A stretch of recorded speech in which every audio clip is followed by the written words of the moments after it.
Hi, YouTube people.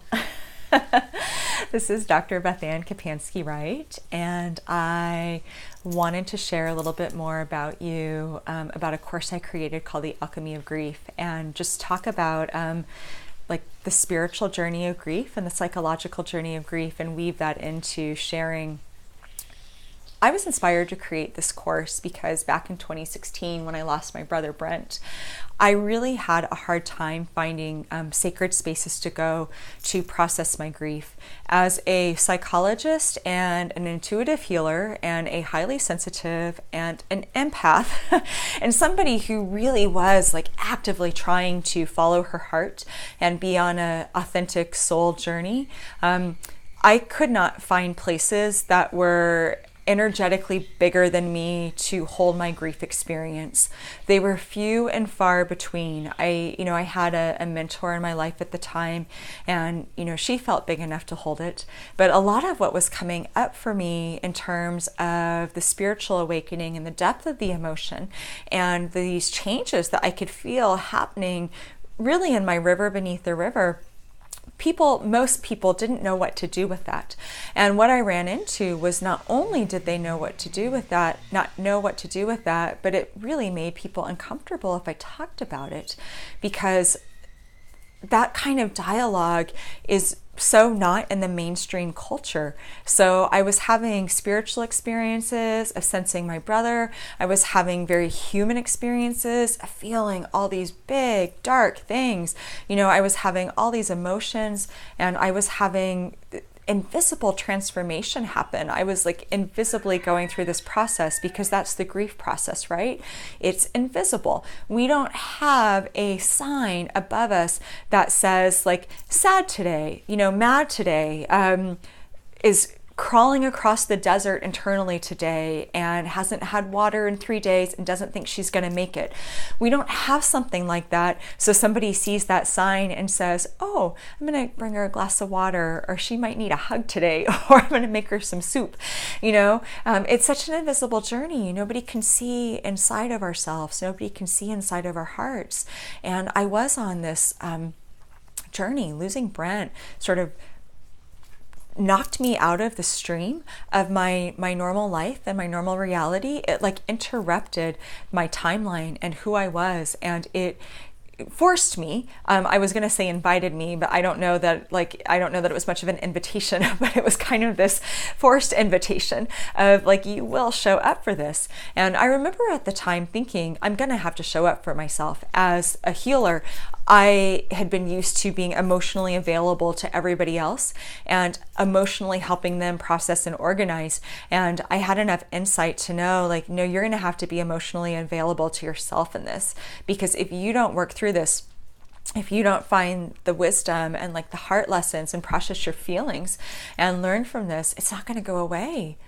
It's not going to go away. When we don't heal our wounds, when we don't bring healing into parts of ourselves that are hurting, then either they come out later on down the line, and usually it comes out sideways, and we think, why is this coming out now? But it's because it wasn't processed earlier, so it got stuck in the emotional body and stuck in the brain, and stuck in us physically sometimes. And sometimes that happens because we can't always process and heal in the moment. Sometimes we're in survival mode and we just like have to show up and just have to do life. So there's nothing wrong with that. But if we really don't process it, and we like walk around with the wound and we refuse to acknowledge it's there, I'm fine. It's been a month. I should be over it. I deny my feelings. I avoid my feelings. If we do that in the world, then usually we're perpetuating the wound, and we act it out in some shape or form. And we, instead of healing the wound, we sort of spread that wound to others in various kinds of ways. So as somebody who really believes in the value of inner work, the value of showing up for our souls, the value of showing up for our hearts, I wanted the work. I wanted the transformation. I wanted the lessons that I knew would come. I wanted all of those things. And when I set out to create this course, The Alchemy of Grief, I wanted to create a space for people who are looking for that, who are looking, whether they're actively processing grief or they just have grief and know they want to process it on a deeper level. I wanted to create a space for people who want the transformation, who want the spiritual growth, who want the self-examination, and who want to really show up for themselves and do their inner work. So the course itself is self-study, it's self-paced, it is hosted on teachable.com. So once you sign up for it, the material is always available to you, and it consists of 4 different sections with 5 components apiece, and the sections are understanding the nature of grief, and in that one we explore like the multi-dimensions of grief and why grief is so complicated and why it's so complex. Grief really is like a labyrinth. It is like that David Bowie labyrinth in the movie Labyrinth, where it wasn't like a flat linear labyrinth, if you remember, not like the ones you would see like in a maze book. It had like these different tiers and floors, like, and you'd walk through a door over there and you would find yourself like 5 stories down, and you'd like fall 5 stories down, and you'd get popped up and you'd land over here. And then you can even time warp. She goes back in time in the movie. It's an illusion, but still she thinks it's real, and she's back in her childhood home. Grief work, we time travel in grief. We go back in our mind, we go back into the memories. So it's so complicated, and our relationship to grief changes as we change, right? As we develop and grow emotionally and spiritually, our relationship to our losses changes and grows. So it's a creative evolution, and we bring our own self into our grief experience, and it shifts things. That's why grief is so complicated. There's so many intersections, and there's so many things that it taps into. It's like layer after layer after layer after layer of being, and grief sort of intersects with all of them. So that's understanding the nature of grief. And then the emotional care for the griever is all about learning to make space for like the whole of our emotions, and learning to see all emotions as valid, and bringing love into all of our emotions, and really trying to look at the perspective that it's not more spiritual to like be transformed and to be in the light all the time. It's actually a very spiritual journey to be in the hard stuff and to be in the darkness and to face it.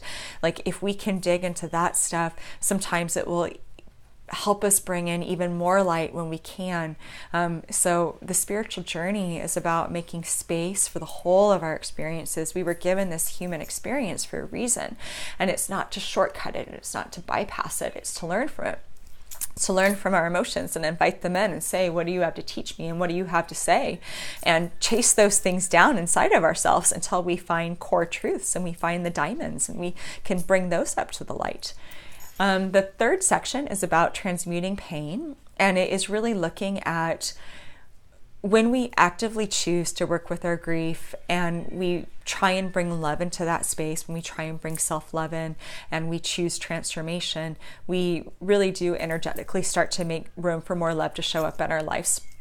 It energetically changes us to be transformed by pain, and to find love even in great pain. And we get bigger. We energetically get bigger as a result of that. So that section was kind of fun to make, because it's ideas surrounding that, and ideas surrounding like, how do we recycle pain? How do we upcycle pain and make it something more beautiful with these like really crappy contents that we've been given in our grief? That's what the movie Collateral Beauty was all about. How do we find the collateral beauty, and how do we recognize it? And can we see that as a gateway to hold more space for love? And then the last section is called the Finding the Light in Grief. And it's finding the light in all of it. It's finding the light even in the dark stuff. It's kind of looking for the hidden lights, and looking at the almost like the ugly beauty that can come from such a difficult process and a painful process. My experience with grief is it's about as real as you can get. It will take you to the core of who you are. It will strip back all your layers. It kind of like just flattens the room. It really reshuffles your life and makes you look at like what's most important and what really matters. And it has the potential to be the most like incredible transformative journey you'll ever take, because it's a love journey, and love is always transformative. So if you are interested, I think in my bio up on my page, I have my website, but it's www.bethankw.com. Bethan is BETHANNE, KW.com. And you can go there, and the course is available through there. The information's on the site. And I encourage you to check it out if you're interested. And if you're not, that's okay too. Thank you for watching this video. All 5 people who do, I very much appreciate you. I know who you are, and I really, really thank you for your support of my journey and support of my work, because some of you are people who've been in my corner for a long time now. So I thank each one of you. All right. Blessed be you guys. Be well.